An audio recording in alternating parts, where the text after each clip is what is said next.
This is the story of a woman who took a few days off work to audit her life and her finances. What she discovered was confronting. Her 9-to-5 salary wasn't building freedom, it was funding her to keep her job. Please like and subscribe, and let's begin. Imagine that. Chapter 10. Truth in Quiet Reflection, Getting Out of the 8-to-5 Work Trap. Escaping the work trap. Something remarkable happens when a woman begins to live in clarity. Not clarity forced by burnout. Not clarity screamed through anxiety. But clarity born in stillness, when the noise finally quiets enough for truth to speak. This time, she did not rage against work. She did not spiral. She did not numb herself with anger or exhaustion. Instead, she chose rest. She booked a few days of annual leave, not as escape, but as return. A return to herself, to God, to honesty, to use this time to rest and reflect and take stock of her life. She didn't know it yet, but this would be the day God revealed to her. Morning without obligation. She woke gently, without the violence of an alarm. Morning light crept across the room like a blessing. Her home felt warm, clean, safe. She slipped into a satin robe and glided into the kitchen, moving slowly, deliberately, as if her body had finally learned it did not need to rush to be worthy. Coffee brewed.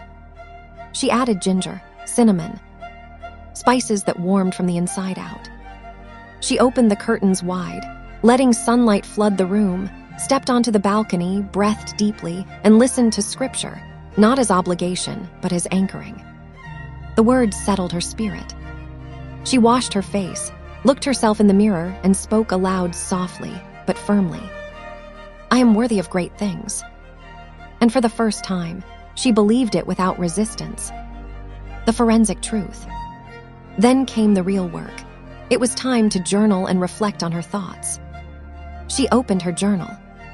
There was something sacred about writing, like prayer with structure. Ink revealing what the heart avoids to say out loud.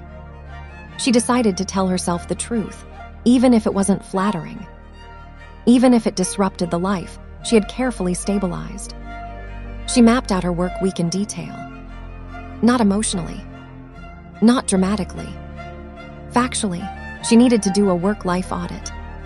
She rose at 5:30 a.m., not because she loved productivity culture, but because she needed solitude before the world claimed her. She prepared for work, clothes washed, ironed, presentable. $70 a month in laundry and dry cleaning. She commuted. $250 a month in travel. She gave 9 full hours of focused energy, excellence, diligence, restraint. Lunch breaks just long enough to eat, walk, reset, never enough to live. Meals bought on the go. $15 a day. $45 a week. Then the commute home, crowded trains, tired minds. By the time she returned, she still chose discipline. She cooked. She cared for her space. She resisted old habits. But her brain, overworked, overstimulated, needed decompression. Work had demanded her masculine energy all day. Emails, deadlines, demanding bosses, performance. So evenings became recovery. Softness, restoration, pouring into her femininity. Not indulgence, healing.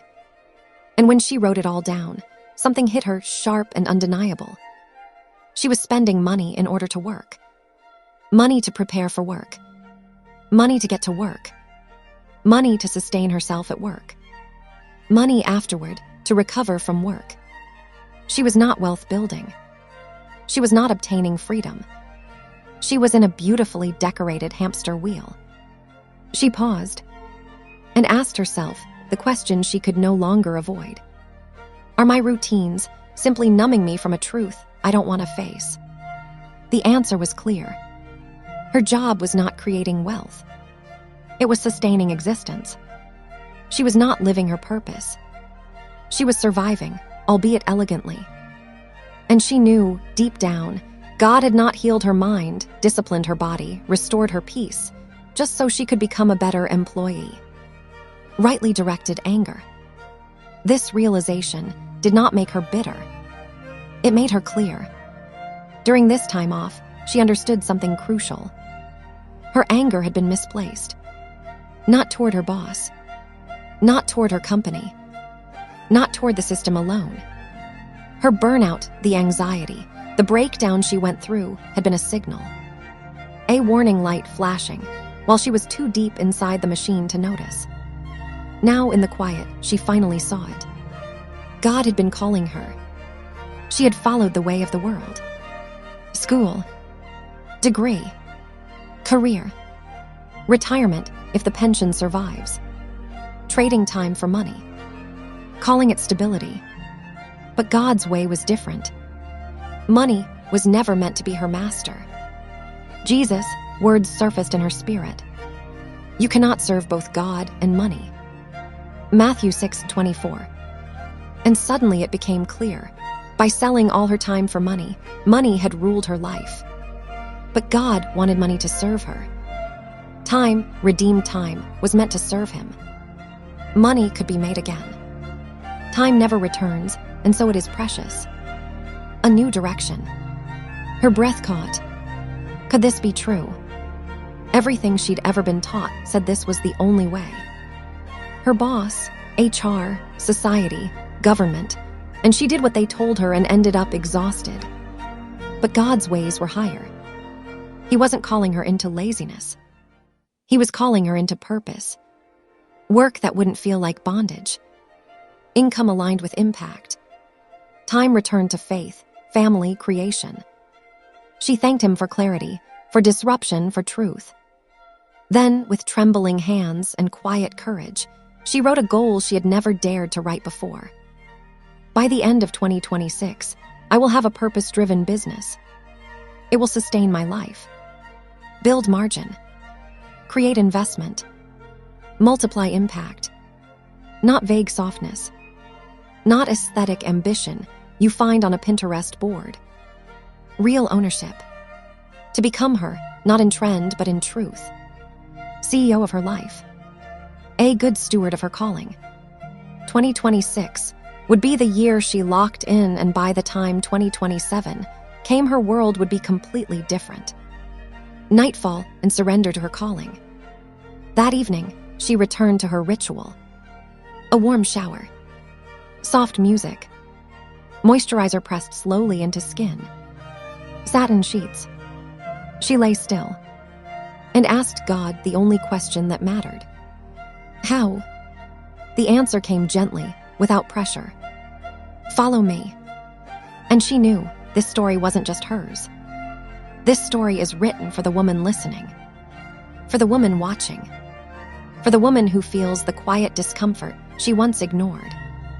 Change is possible. Becoming her is possible. But first, you must step out of the way of the world and trust that God's way leads somewhere better. This is your reminder that becoming her isn't loud. It's built in quiet choices, in boundaries kept, in moments honored, in the way you treat yourself when no one is watching. If this story spoke to you, let it stay with you. Return to it when you need grounding. Let it remind you that you are not behind, you are becoming. Thank you for being here. Thank you for choosing depth over noise. And remember, this channel exists to walk with you, not rush you as you become her. Until next time, imagine that.